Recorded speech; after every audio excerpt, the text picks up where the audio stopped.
বিগত সময় যখন বিএনপি ক্ষমতায় ছিল, দেশনেত্রী খালেদা জিয়া যখন দেশ পরিচালনা করেছেন, আপনারা দেখেছেন যেই হোক না কেন, এমনকি আমাদের দলের অনেক লোক যারা কোনো অনৈতিক কাজে নিজেকে জড়িত করেছে, আমরা তাদেরকেও ছাড় দেইনি। যে কোনো মূল্যে আগামী বিএনপি সরকার দুর্নীতির টুটি চেপে ধরবে।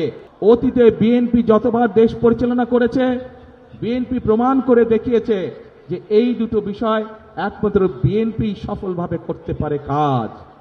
কি সেই বিষয় দুটো? সেই বিষয় দুটো হচ্ছে, এক, মানুষের নিরাপত্তা,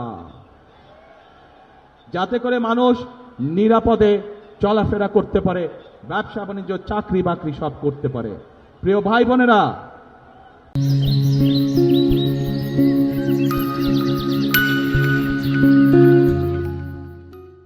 বিগত সময় যখন বিএনপি ক্ষমতায় ছিল, দেশনেত্রী খালেদা জিয়া যখন দেশ পরিচালনা করেছেন, আপনারা দেখেছেন যেই হোক না কেন, এমনকি আমাদের দলের অনেক লোক যারা কোনো অনৈতিক কাজে নিজেকে জড়িত করেছে, আমরা তাদেরকেও ছাড় দেইনি।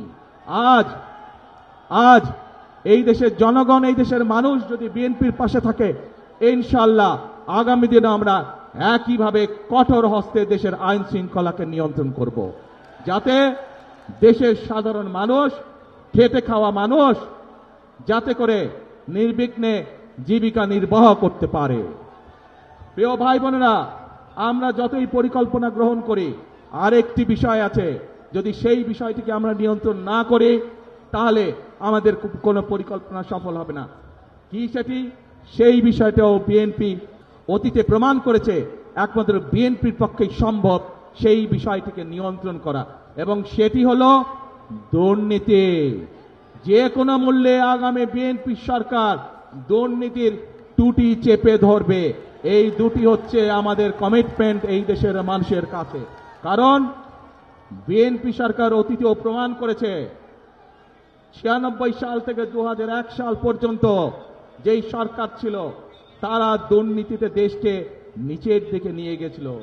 2001 সালে যখন দেশনেত্রী খালেদা জিয়া আপনাদের রায়ে দেশের দায়িত্ব পান, তখন ধীরে ধীরে ধীরে দেশনেত্রী খালেদা জিয়া দুর্নীতির করাল গ্রাস থেকে দেশকে বের করে নিয়ে এসেছেন। কাজে প্রমাণ হয়েছে, দেশের আইন শৃঙ্খলাই হোক, আইন সবার জন্য সমান। অপরাধের পরিচয় কোনো দল দিয়ে নয়, অপরাধীর পরিচয় সে আইনের দৃষ্টিতে অপরাধী, এবং অপরাধী যেই হোক তার বিরুদ্ধে দেশের আইন অনুযায়ী ব্যবস্থা হবে।